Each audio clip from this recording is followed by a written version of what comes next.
Ready to move in premium triplex villas at Kollur APR Projects. Ganta Srinivasarao పోటీపై ఉత్కంఠకు తెరపడింది. తన పంతమే నెగ్గింది చివరికి. భీమిలి సీటే కావాలన్న గంటా కోరికే తీరింది. భీమిలి నుంచి పోటీకి గంటా శ్రీనివాసరావుకు ఓకే చెప్పారు చంద్రబాబు. ఇదేమీ అంత ఆషామాషిగా జరగలేదు.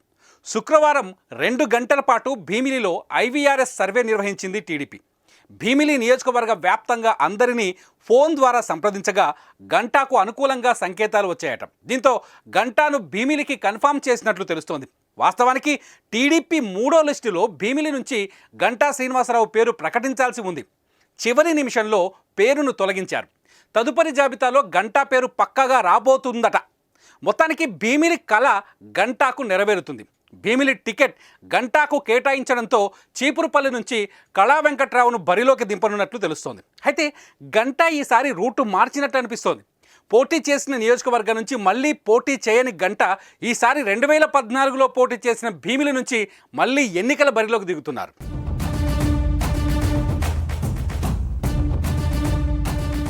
గంటా శ్రీనివాసరావు ఏ పార్టీ నుంచి పోటీ చేసినా, ఏ నియోజకవర్గం నుంచి బరిలోకి దిగినా గెలుపు మాత్రం ఖాయం.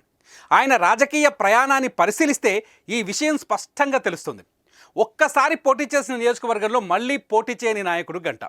ఎన్నికలు వచ్చిన ప్రతిసారి ఓ కొత్త నియోజకవర్గానికి వెళ్ళి అక్కడ ఓటర్లను తన వైపు తిప్పుకొని గెలవడం అంటే మామూలు విషయం కాదు. అలాంటిది తాను బరిలోకి దిగితే ఎలాంటి ప్రత్యర్థులనైనా దిగదుడిపే అన్నట్లు విజయకేతనం ఎగరవేశారు గంటా. ఒకసారి ఎంపీ, ఆ వెంటనే 3 సార్లు వరుసగా ఎమ్మెల్యేగా వేర్వేరు నియోజకవర్గాల నుంచి గెలవడం అంటే ఆషామాషి కాదు కదా.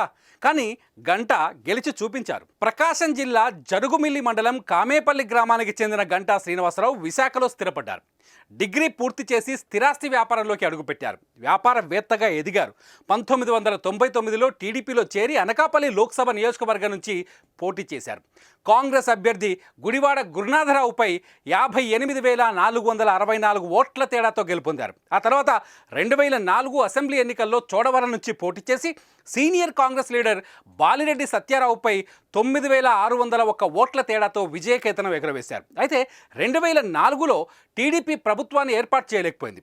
ఆ తర్వాత 2009 ఎన్నికల సమయంలో సినీ నటుడు చిరంజీవి స్థాపించిన ప్రజారాజ్యం పార్టీలో చేరిన గంటా అనకాపల్లి శాసనసభ స్థానం నుంచి పోటీ చేశారు.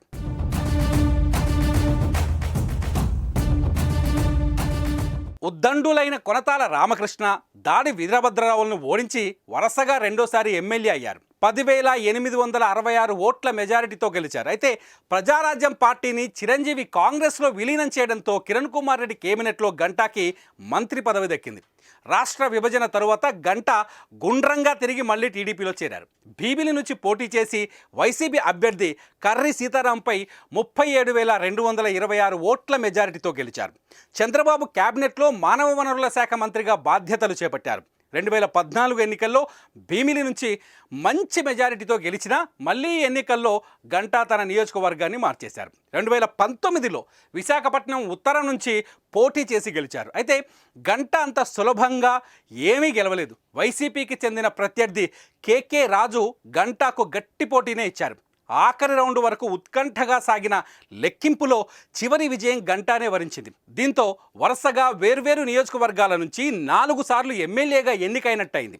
అయితే ఈసారి మాత్రం 2014లో పోటీ చేసిన భీమిలి నుంచి మళ్ళీ రెండోసారి గంటా శ్రీనివాసరావు బరిలోకి దిగుతున్నారు. ఈసారి కూడా గంటా విజయ యాత్ర కొనసాగుతుందా? చూద్దాం.